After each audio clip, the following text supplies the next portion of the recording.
Hi everybody, I'm sorry I'm a little late. I was out, but I'm here now. So we're reading Eoin Colfer's Half Moon Investigations. And up to this point, Half Moon was on an investigation and Red came over and he's having a little disagreement with him. So that's where we're at.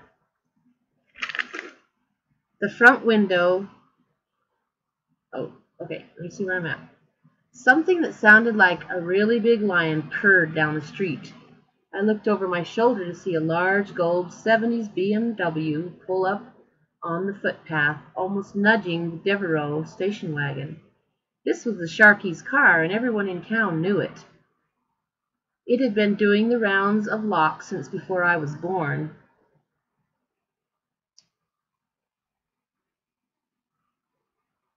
Local legend had it that Papa Sharkey won the car from a millionaire German tourist in a game of bowls. The legend also had it that the lock on the driver's door was broken and Papa never bothered to have it fixed, because no thief would be stupid enough to steal Papa Sharkey's car. The front window came down smoothly and a huge head dipped into the light. The face was mostly wild black beard with two laser blue eyes that calmly took in the situation. "Get in the car, son," said Papa Sharkey. "We're going to the grave today." His voice was impossibly deep and smooth, like someone had mixed the bass guy from a soul band and the guy who does the movie trailers together in a vat of treacle.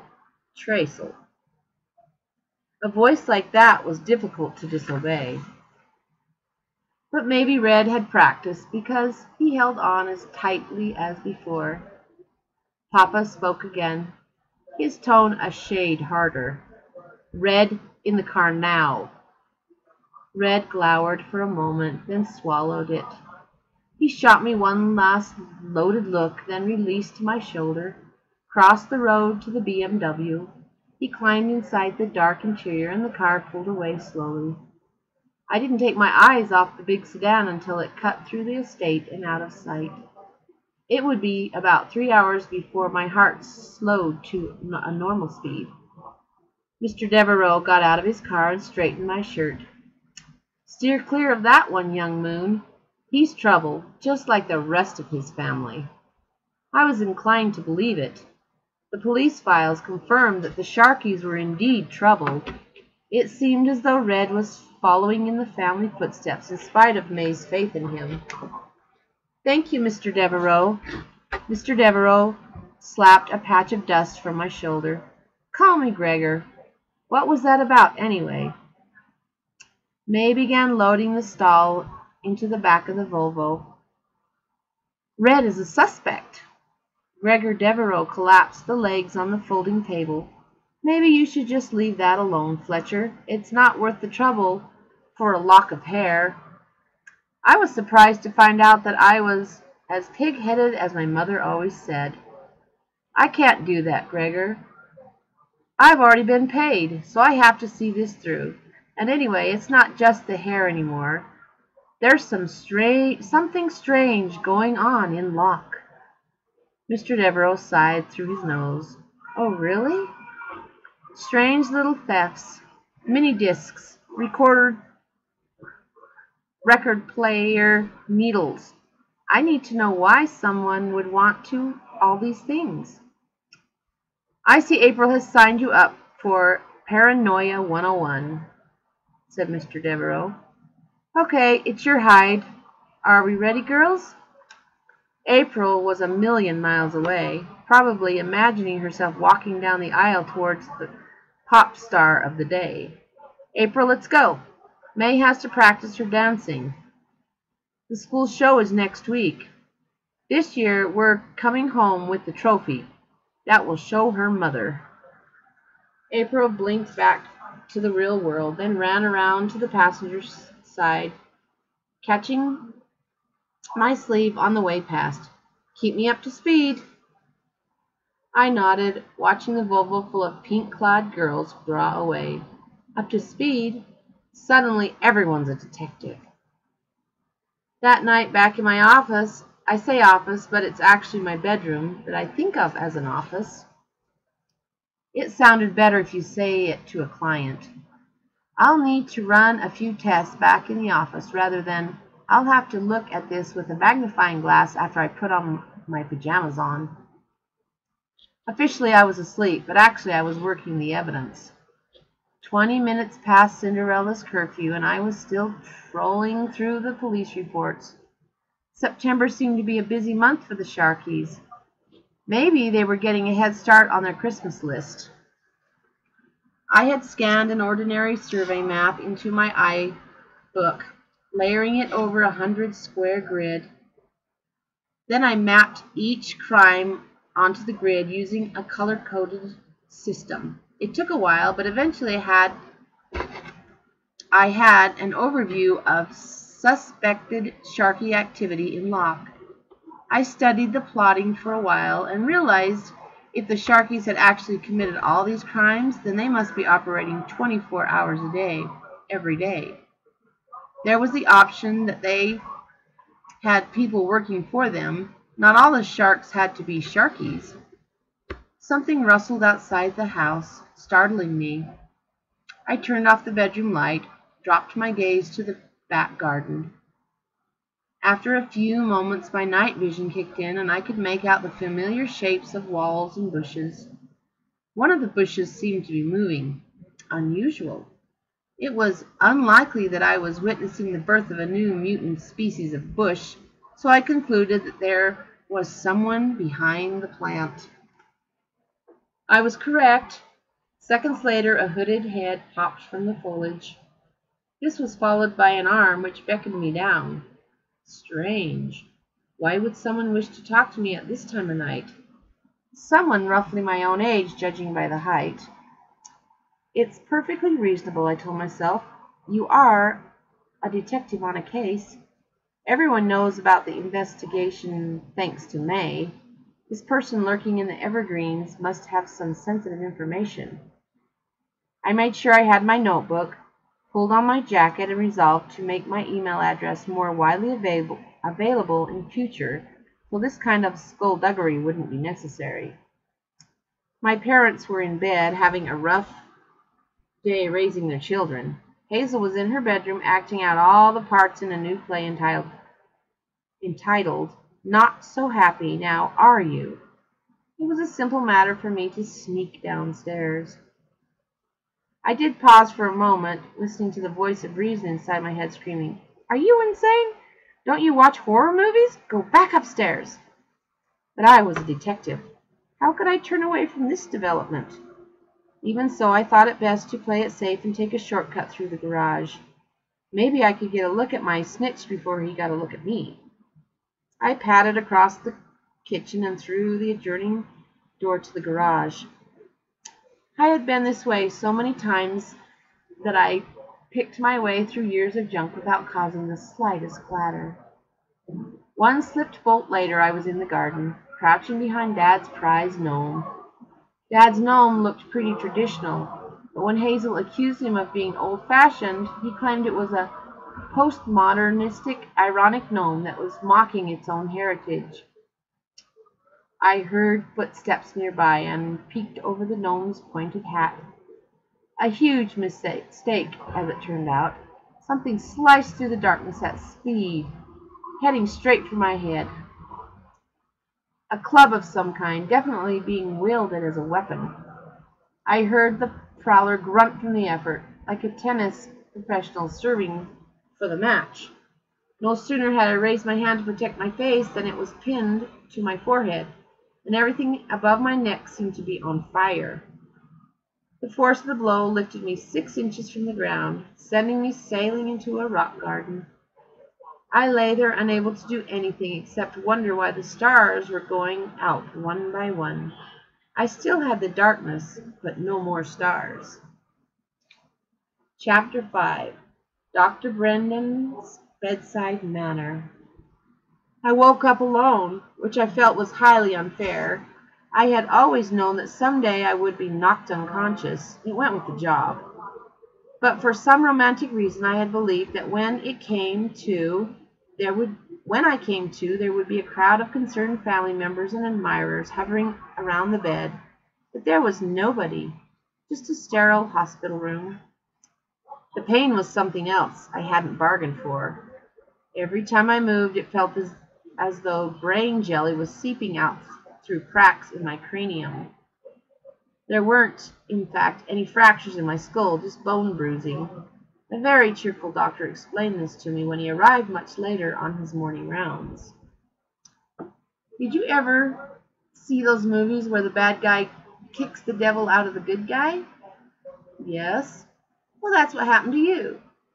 Dr. Brendan would have been a dead man if I could have raised my head without squealing like a schoolgirl. Obviously, he thought I was 4 years old. The point is this, continued Dr. Brendan, that these movie guys aren't really hitting each other. In actuality. You don't say. No, really, I'm serious, continued Dr. Brendan. It's all pretend. Human beings aren't built to take that kind of punishment. I closed my eyes, hoping that he would go away. A knock like you got, well, you're lucky to be alive. Okay, you don't look so good right now, but most of the damage is just deep bone bruising, except for the nose. Your left hand took most of the force. I opened my eyes. What was that about my nose? Snapped like a wishbone. We're going to be setting it this evening, and your hand was pounded like raw steak. Nothing broken, but you won't be playing the violin for a few months. My head is ringing. Dr. Brendan checked my ears with a penlight. An aftermath of the trauma. But again, it's temporary. In my mind's darkroom, a picture of Frankenstein's monster began to develop. You'll be on painkillers after the operation. Maybe you should get a pair of dark glasses, too. Why? Will the light hurt my eyes? Brennan giggled guiltily. No, just to stop you from looking at yourself in the mirror. You're going to be quite the troll for a while. Troll? I'm afraid so. For at least 2 months, Ugly is going to be your middle name, and quite possibly your first and last name, too. I moaned. Several bubbles popped to my nose. Dr. Brendan took pity on me. I'm sorry, Fletcher. I thought a joke might get your spirits up. Spirits up, I groaned, each syllable sending a laser burst of pain through my nose. Are you crazy? Dr. Brendan hooked my chart to the bed's footrail. No, he said gallantly. Just doing my job. Dr. Brendan held up a few fingers, then decided that I wasn't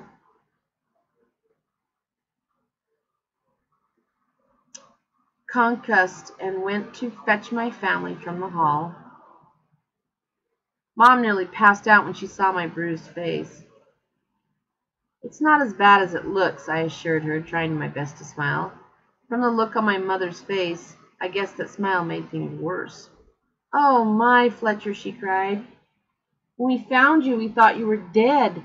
Hazel heard a noise and your dad went outside. What happened? Tell me. I told the absolute truth. I saw someone in the garden, so I went outside. I was attacked with a hurl or bat, and I woke up. I tried to put a brave face on it, but most of my face was bruised beneath a mask of bruises. Mom wanted to cradle my head, but she had to make do with hugging an imaginary head 8 inches to the left of the real one. This is terrible. In our own garden, outside our own house.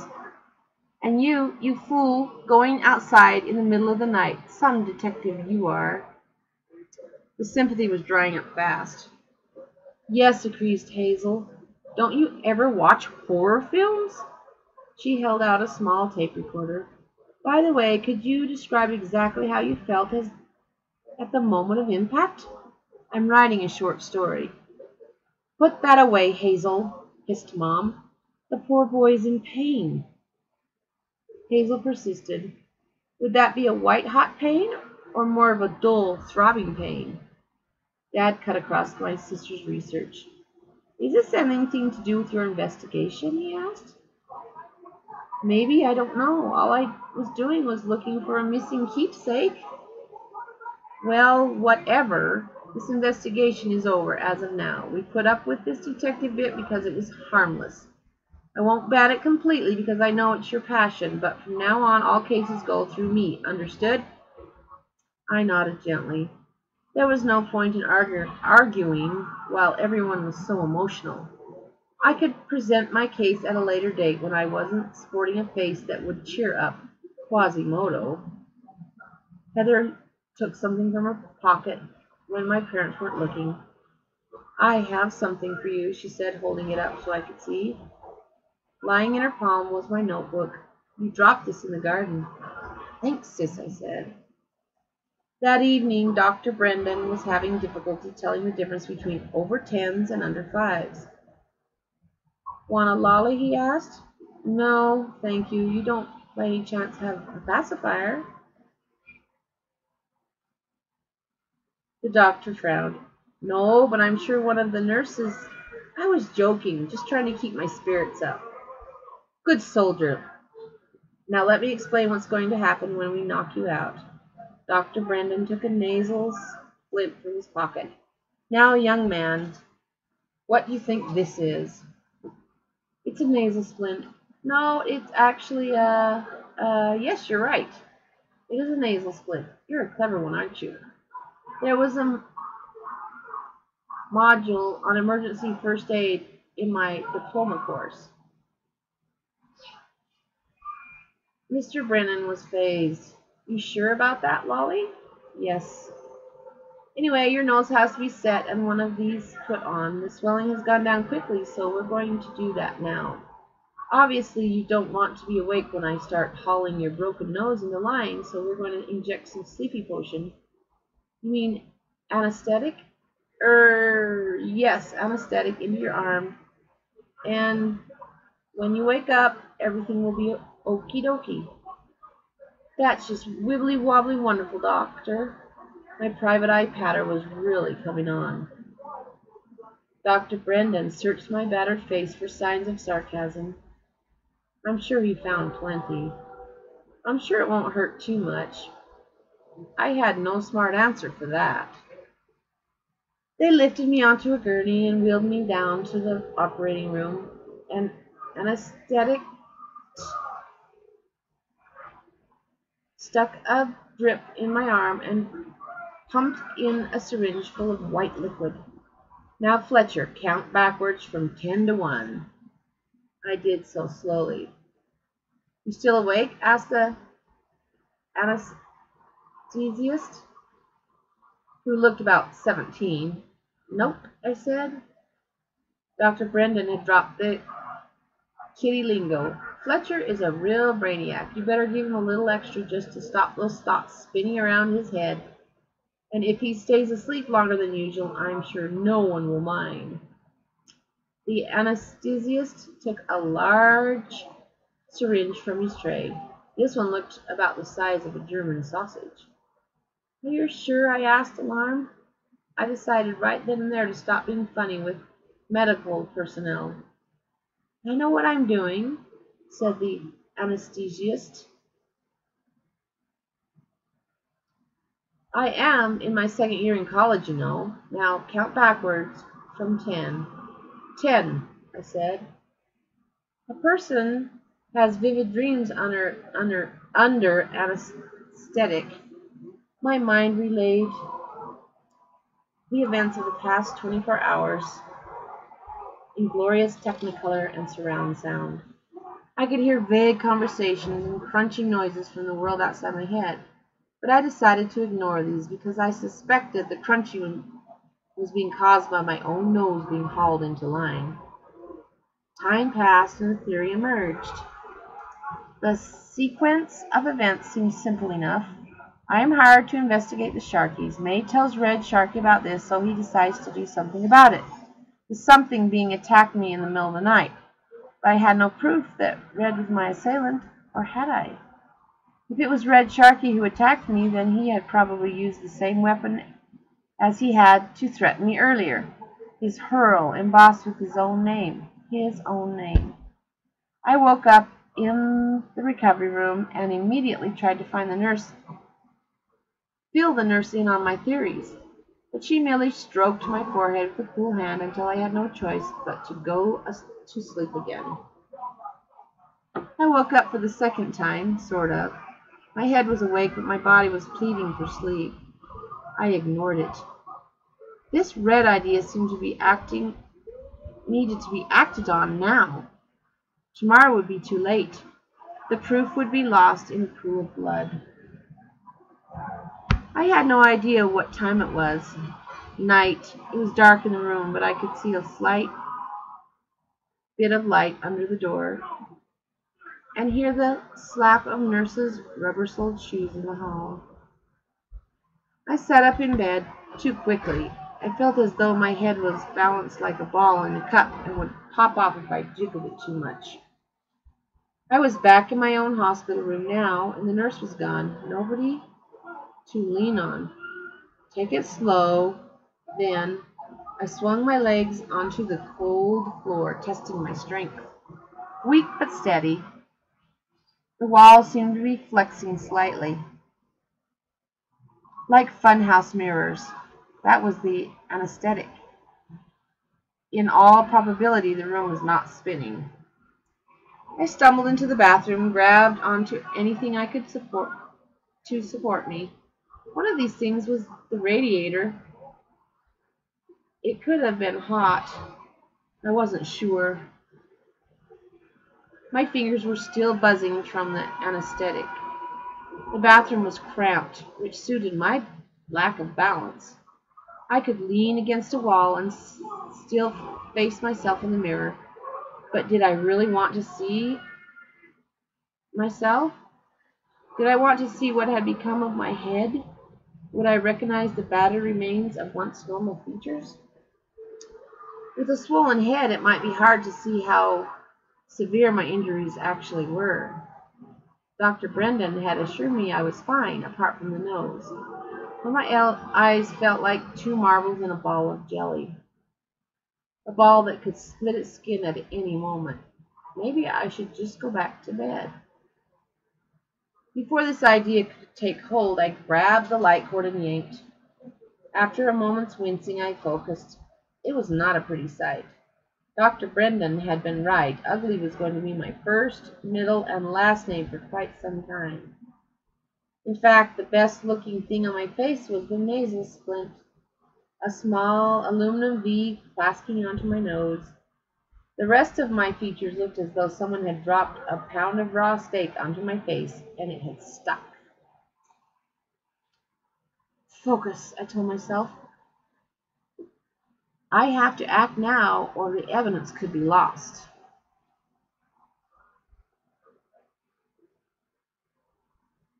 My left arm was bound from elbow to knuckle in a soft cast. I tugged on the Velcro straps with my teeth, all the time arguing with my sense beside. The pressure eased, and my arm seemed to expand like an inflated rubber glove. I expected some pain, but none came. However, beyond the anesthetic, I sensed that my body was screaming at me just how stupid this idea was. I slipped off the case with my good hand. My left arm was even uglier than my face, which was saying something. The single blow had managed to connect with every inch of skin facing the weapon. I forced myself to study the bruise. There were several colors, from sickly yellow to angry red, and running from my wrist to my hand, a deep purple trio of distinctive marks. My evidence. I held my arm to the light, and there in the mirror was my proof. 3 letters. R-E-D. The rounded-headed tacks on red Sharpie's ferrule had etched their signature into my arm. My detective's brain accused my file on bruising. My detective's brain accessed my file on bruising. Bruises faded quickly, sometimes in hours. This purple bruising would quickly soften and spread. I needed to preserve the evidence before it blended with the rest of the tissue damage. There must be a way. Of course, in a perfect world, I would simply press the call button and tell the nurse that I needed a digital camera immediately. But I knew from experience that adults did not react well to boy detectives. The nurse would more than likely look at me as though I had two round heads and one of them was purple.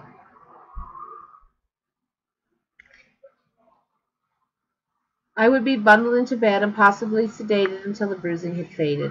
On top of that, I would be lucky to wake up without a child psychologist in the room. I would have to do this on my own. I found my sneakers and a hospital gown in the closet. It took a minute to get the sneakers on because my feet felt like they belonged to someone else. I scolded my toes as though they were misbehaving infants. Now, now, boys, keep still. Good little piggies. A part of my brain realized that the anesthetic still had a grip on my good sense, but the rest of me had evidence to process and was determined to be professional about it. The hall was clear. I could hear conversations on the wards, but there was nothing but floor tiles between me and the nurse's station. I strolled along confidently, as I had a medical reason for being there. The station was bordered by a semi-circular counter, and behind that a few worn chairs. There was an extension cord on the floor. Plugged into it were a kettle and a photocopier. I switched on the copier and waited, shuffling impatiently while I heated it up. At last the red light flashed green. I pulled back the lid, plonked my arm on the glass. That really should have hurt, and probably would later, but at the moment I felt no pain. I made a copy, but it was worthless. No court in the world would admit it as evidence. The image was blurred, and the reversed letters were barely visible. I tried again, darkening the picture. Still no good. Now my entire arm was coming out black. This was ridiculous. In this age of technology, I was being thwarted by a Stone Age copier. I needed a digital camera right now. Maybe it was my imagination, but it seemed as though the incriminating bruises were already fading. If only my family were here. Hazel's cell phone had a built-in camera. But if I removed my casting from my mother to take a photo of a bruise, she would have a nervous breakdown on the spot. May Devereaux had a camera connected to the computer in her Wendy house, and I knew where the key to the Wendy house was. The Devereaux' house was barely a minute from the hospital. In fact, Rhododendron Drive was clearly visible from the main entrance. I could just saunter over there, snap a few quick photos, and nip back to bed before anyone knew. In my fuzzy mind, this plan made perfect sense. I belted on my hospital gown, thrust my injured arm deep in the pocket, and pushed through the double doors into the reception area. In my semi-anesthetic condition, I decided it would be a good idea to sing a quiet little song so as to appear casual and certainly not up to mischief. Unfortunately, because my brain was buzzing so loudly, I sang like someone wearing headphones, out of tune and louder than I intended. To all the girls I've loved before, I warbled, my dad's favorite, forever on the CD player. In the kitchen, who traveled in and out my door, a nurse blocked my path. She glared at me with the way you might look at something that has crawled from a sewer, leaving a trail behind. "Excuse me, Julio," she said, hands on hips. "Would you mind reining in the voice? There are babies being born in this hospital. We wouldn't want the first sound they hear to be your painful howling. There could be lawsuits." I would have been hurt if I hadn't already been hurt. "Of course, nurse. I'm so sorry. I get carried away sometimes." "This could be one of those times if you're not careful. Now, on your way and keep the noise down, or I may decide to check your temperature, and believe me, you don't want that." The threat was accomplished by a steely grin, and suddenly having my temperature taken seemed like the scariest thing in the world. I scurried to a waiting area and pretended to be engrossed in a beautiful home magazine.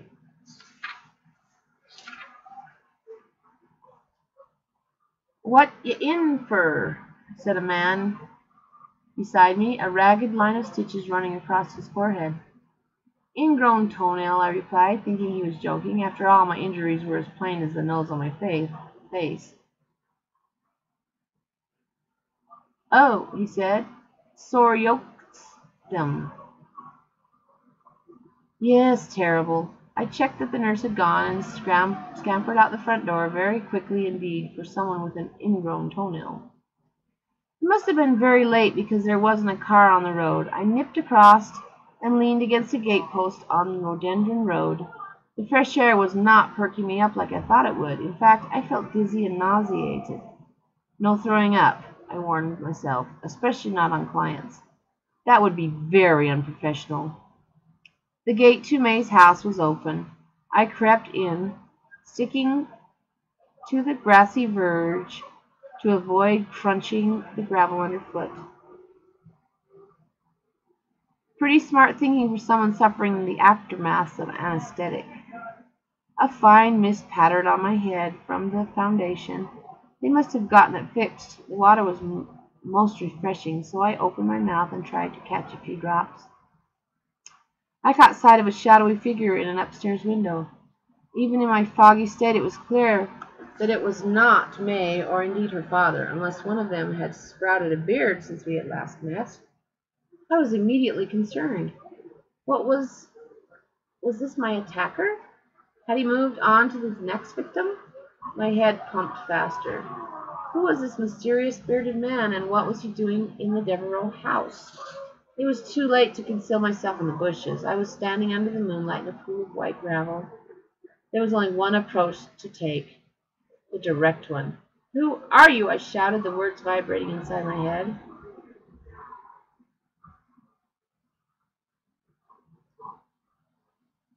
The shadowy figure pressed against...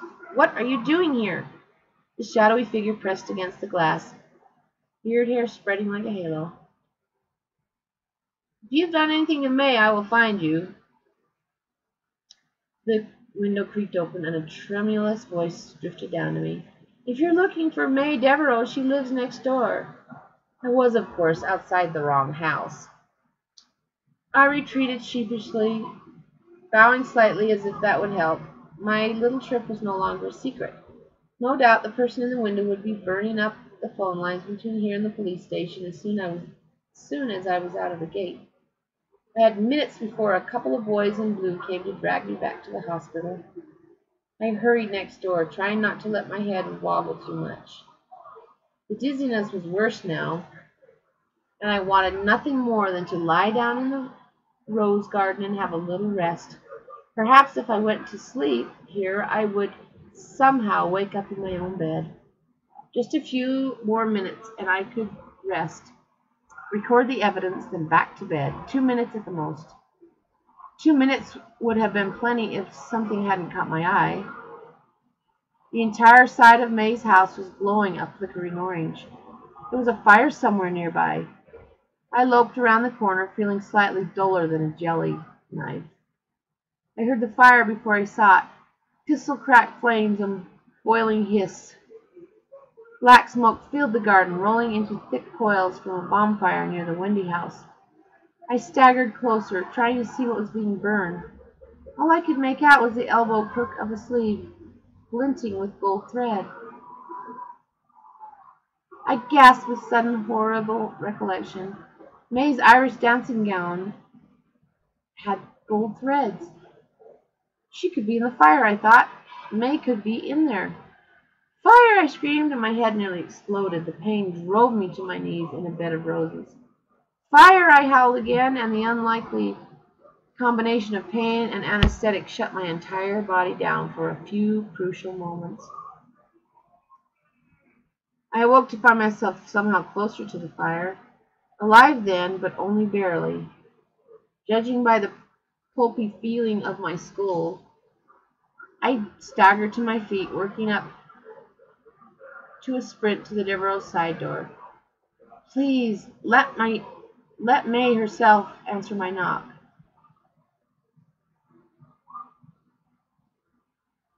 I reached up to check my nasal splint and realized that there was a blackened stick in my hand. That doesn't look good, I thought. That was when two of Locke's finest hurdled the garden wall and buried me deeper than the flower roots. Chapter 6. In the public eye and not in a nice way. When I woke up in my hospital room, Chief Inspector Francis Quinn was perusing a copy of Woman's Way from the magazine rack. Knit one, purl one, he was mumbling when I sat up.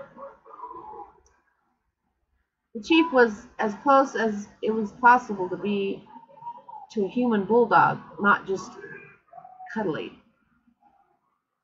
He had black eyes buried in his head like driven nails and red jowls that wobbled when he was talking as he was now. I knew it should be impossible, but I had always thought that the chief slightly resembled his wife, Principal Quinn. In spite of my situation, my mind began to drift. I began seeing things. Suddenly, Chief Quinn had a trident in his hand. It suited him. "You have sinned, Moon," he roared, "and now you are mine, and I will rotate your soul on hell's barbecue for all eternity." A great fiery pit opened up below my hospital bed. "So you think you're tough," continued Quinn. "We've got boys down here that will roll you up in a ball and play hurling with you. Then when they're finished, I'm going to rub your raw soul in salt and toss it to the hounds." And then we fell down, down, down, and all I could hear was the dynamic laughter of Chief Francis Lucifer Quinn. Okay, so maybe some of that didn't happen.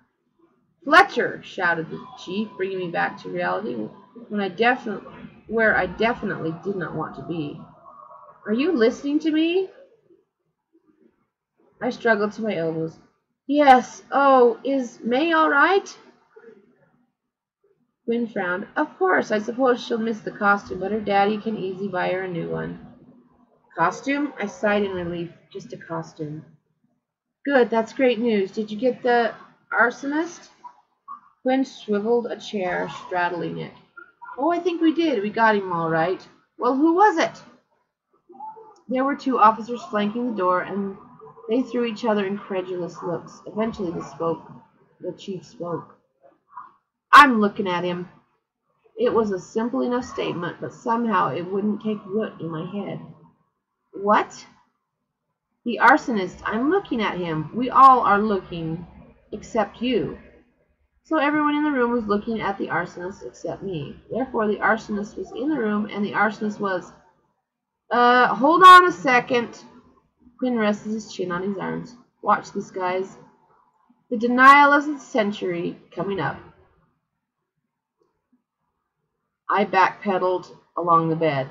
"I'm the arsonist? Me?" "Oh, a confession. That was easy." Quinn lit a fat cigar, sucking like he was trying to siphon gas. "I am innocent." "That may be true," admitted Quinn, "but I have to play the percentages. A known nosy Parker is found at the scene of an arson attack actually holding the smoking torch. Obviously, in your twisted mind, May Devereaux is responsible for the attack on your person yesterday. So this is your revenge.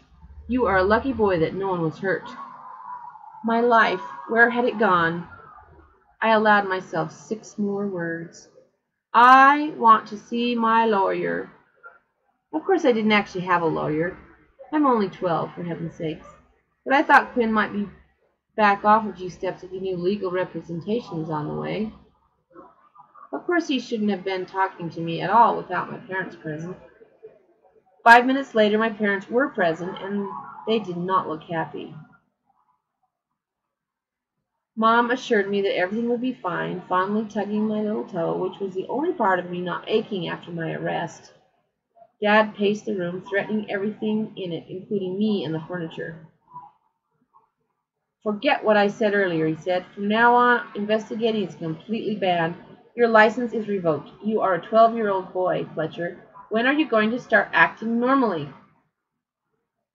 That hurt more than my broken nose. I knew I was a bit different, but never thought of myself as abnormal. This is normal, I whispered. For me, I can't make myself good at sports. Dad stopped pacing. That's not what I mean. I don't want you to be me. You can be yourself. But couldn't you do that without the cloak and dagger? Mom tugged my toe.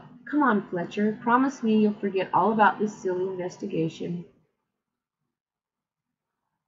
I opened my mouth and nothing came out of it but air.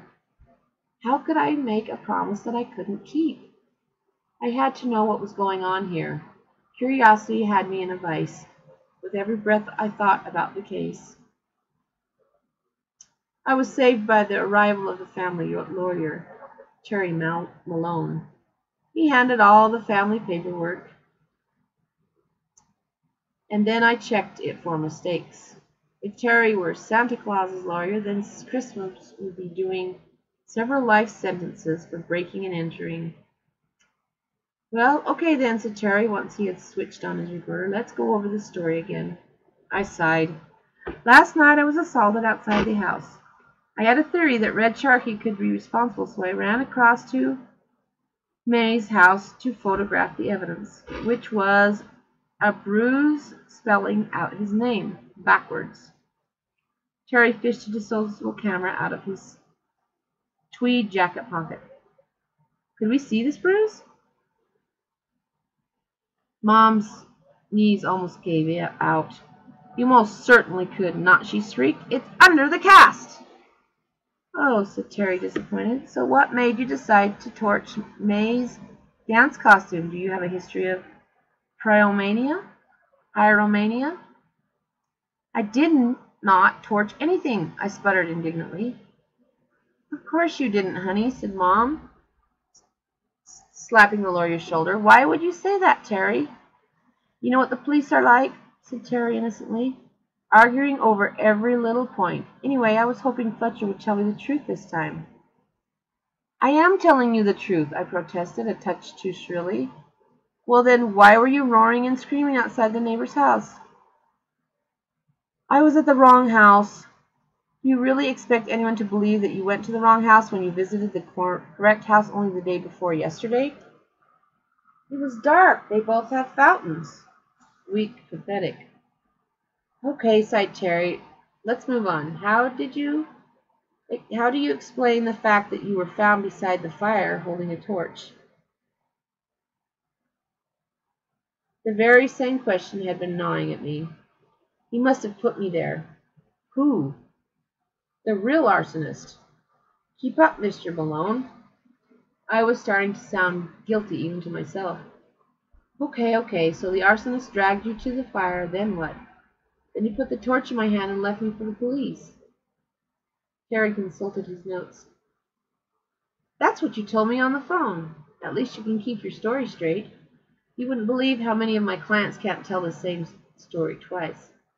It's not a story, it's the truth. Terry smiled wistfully. If I had a penny. The throb in my head moved up a few cycles. Their case is flimsy, I said. There was no real evidence. Terry winced. Apart from motivation means opportunity, fingerprints, and DNA. I cracked momentarily. What do you want, Terry? Tell me and I'll go give it. I'll give it a go. Do you want me to pull a rabbit out of my splint as a witness? Or maybe I could rewind time and we could have a look at the action replay. How about that? I'm ashamed to say that I followed this outburst with about a hysterical laughter. Not just little chuckles either. These were big, lusty howls. When I'd recovered sufficiently to peek behind my fingers, Terry was regarding me with new respect. Insanity, he said. I like it.